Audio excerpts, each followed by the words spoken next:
नमस्कार, मैं हूं असीम और आप देख रहे हैं एनडीटीवी। हमास और इजराइल की जंग के बीच कतर ने एक ऐसा फैसला लिया है जिससे हमास और इजराइल दोनों की ही नींद उड़ गई है। दरअसल कतर ने कहा है कि वो गाजा में सीजफायर और बंधक बनाए गए इजरायली नागरिकों की रिहाई के लिए चल रही बातचीत में मीडिएटर की भूमिका से हटने वाला है। कतर के इस बड़े फैसले की जानकारी समाचार एजेंसी एएफपी की रिपोर्ट में दी गई है।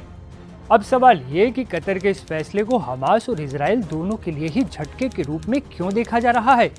दरअसल इजराइल के नज़रिए से देखें तो कतर सरकार के इस फैसले से गाजा में हमास की तरफ से बंधक बनाए गए इजरायली नागरिकों को छुड़ाना अब मुश्किल हो गया है, क्योंकि हमास और इजराइल के बीच जारी टेंशन को 1 साल से भी ज़्यादा का वक्त बीत चुका है, लेकिन अब तक इजरायली सेना गाजा में बंधक बनाए गए अपने नागरिकों तक नहीं पहुंच पाई है।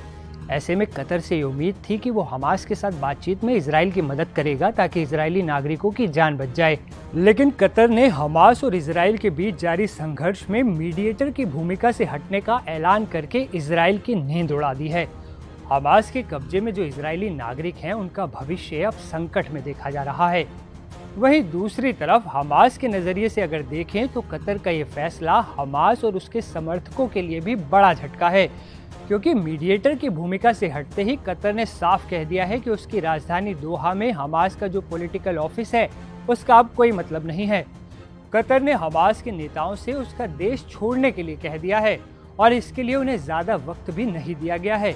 कहा तो ये भी जा रहा है कि 1 हफ्ते के अंदर ही कतर छोड़ने को बोला गया है हमास लीडर्स को। बता दें कि हमास के कई बड़े नेता कतर की राजधानी दोहा में ही रहते हैं। अब यहाँ अगला सवाल ये कि कतर ने हमास और इजराइल के बीच मीडिएटर की भूमिका से हटने का फैसला आखिर क्यों लिया, तो इसके पीछे वजह बताई जाती है इजराइल और हमास की जिद। कतर का मानना है कि मीडिएटर की भूमिका तब काम में आती है जब दोनों तरफ से बातचीत की वाकई मंशा हो, लेकिन इजराइल और हमास दोनों में से कोई भी मानने को तैयार नहीं है, तो मीडिएटर की भूमिका निभाने से क्या फायदा। अब अगला सवाल ये कि कतर के इस फैसले का असर क्या होगा।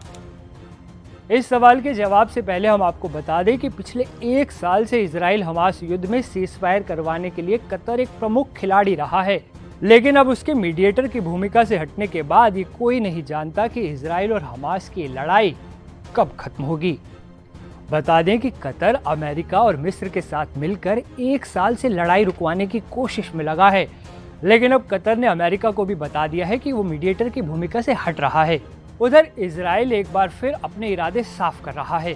इजराइल ने कह दिया है कि जब तक गाजा में हमास का पूरी तरह से सफाया नहीं कर देता वो हमले जारी रखेगा। अब आपको बता दें कि गाजा में इजरायली हमले में अब तक 45,000 से ज़्यादा मौतें हो चुकी हैं, जिनमें बच्चे और महिलाएं भी शामिल हैं।